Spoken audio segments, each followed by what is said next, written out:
قبیلہ کندہ کا ایک شاطر اور جاہ پرست شخص کا نام اشعث بن قیس تھا، جو حضرموت کے علاقے میں آباد تھا اور حضرت صلی اللہ علیہ وآلہ وسلم کے ہاتھ پر ایمان لایا تھا۔ جب خلیفہ اول کی خلافت کے انکار پر سارا عرب اٹھ کھڑا ہوا تو یہ شخص بھی ماں اپنے قبیلے کے تیغ بقف میدان میں آیا، جنگ کی شکست کھائی، پھر اپنے قبیلے کے خلاف حکومت وقت کے کمانڈر سے ساز باز کر کے قبیلے کا قتل عام کرا کے اپنے خاندان کو بچا لیا۔ مدینہ میں آیا اور خلیفہ سے ساز باز کی اور بدلے میں خلیفہ وقت کی حقیقی بہن ام فروہ بنت ابو قحافہ کا شوہر بنا، اور اب وہ حکومت کا مستقل وفادار اور رازدار تھا، اور اس کے بعد خلیفہ دوم اور سوم کے مشیروں میں رہا۔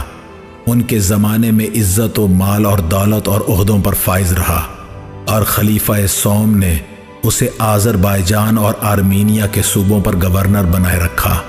جب حضرت علی علیہ السلام خلیفہ بنے تو گورنری سے معزول ہو کر قریش کے اس محاذ میں شریک ہو گیا جس کا کام حضرت علی کے خلاف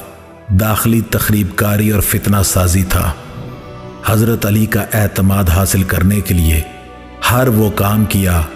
جو اس جیسے دانشور اور شاطر کے لیے ممکن تھا۔ موقع کی موزونیت کا منتظر رہا اور جنگ صفین کے آخری دن سے پہلے تک بڑے سے بڑے دانشور کو یہ پتہ نہ چلنے دیا کہ وہ دشمن ہے۔ میدان جنگ میں مالک اشتر کی طرح جم کر جنگ کرتا اور اپنے قبیلے کے باقی ماندہ لوگوں کو بھی لڑاتا تھا، خصوصاً اس وقت جب کہ معاویہ نے دریا کا بند توڑ کر افواج علی کو اس دھوکے میں مبتلا کر دیا کہ بند ٹوٹتے ہی وہ سب بہہ جائیں گے، اور وہ حضرت علی علیہ السلام کے منع کرنے کے باوجود بھی اپنے خیمے اٹھا کر دوسری جگہ چلے گئے تھے، اور امیر شام نے اپنی فوج کو ان کی جگہ پڑاؤ ڈلوا دیا تھا۔ چنانچہ پھر حضرت علی علیہ السلام نے حکم دیا کہ امیر شام کی فوج کو وہاں سے اٹھا دیا جائے اور اپنی فوج کو وہیں خیمہ زن کیا جائے۔ یہ موقع تھا جب مالک اشتر اور اشعث نے جا کر معاویہ کی فوج کو وہاں سے ہٹنے پر مجبور کیا تھا، لیکن حضرت علی علیہ السلام اس کی اور داخلی قریشی محاذ کے ہر فرد کی قلبی حالت جانتے تھے، اور یہ بھی جانتے تھے کہ اشعث کی اولاد کی ہاتھوں حضور صلی اللہ علیہ وآلہ وسلم کی اولاد و خاندان پر کیا کیا مظالم اور مصائب ٹوٹنا تھے۔ اور جب جنگ صفین میں اس کی دشمنی کھل کر سامنے آئی اور مالک اشتر نے اسے قتل کرنا چاہا تو مالک کو ٹھنڈا کرنے کے لیے مستقبل میں آنے والے حالات سنا دیے تھے۔ اس نے اپنا اعتماد بڑھانے کے لیے اپنی ایک بیٹی جودہ بھی حضرت حسن علیہ السلام سے منسوب کر رکھی تھی۔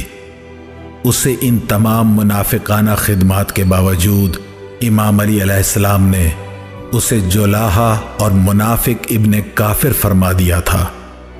جولاہا اس لیے کہا گیا کہ وہ سازش کا جال بننے میں وراثتاً ماہر تھا، منافق اس لیے کہ وہ مستقلاً حضرت علی علیہ السلام کے ساتھ رہنے کے لیے نہ آیا تھا، بلکہ اپنے مشن کی تکمیل کے بعد واپس جانے کا راستہ اختیار کر رہا تھا۔ امیر المومنین اس کی منافقانہ خدمات کو اچھی طرح جانتے تھے، اسی لیے آپ نے ایک خطبے میں فرمایا، بسم اللہ الرحمن الرحیم، تجھے یہ حقیقت کون سے ذرائع سے معلوم ہو سکتی ہے کہ کون سی چیز میرے حق میں ہے اور کون سی چیز میرے خلاف؟ تجھ پر اللہ کی لعنت ہو اور تمام لعنت کرنے والوں کی بھی لعنتیں رہیں۔ اے دروغ باف کے فرزند،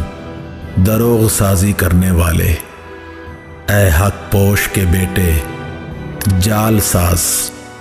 خدا کی قسم تجھے ایک مرتبہ حق پوشی نے گرفتار کیا اور دوسری دفعہ تجھے اسلام نے پھانس لیا، چنانچہ دونوں میں سے ایک دفعہ بھی نہ تیرا مال تجھے ان سے بچا سکا نہ تیرا حسب و نسب ہی تیرے کام آیا۔ اور یہ ایک حقیقت ہے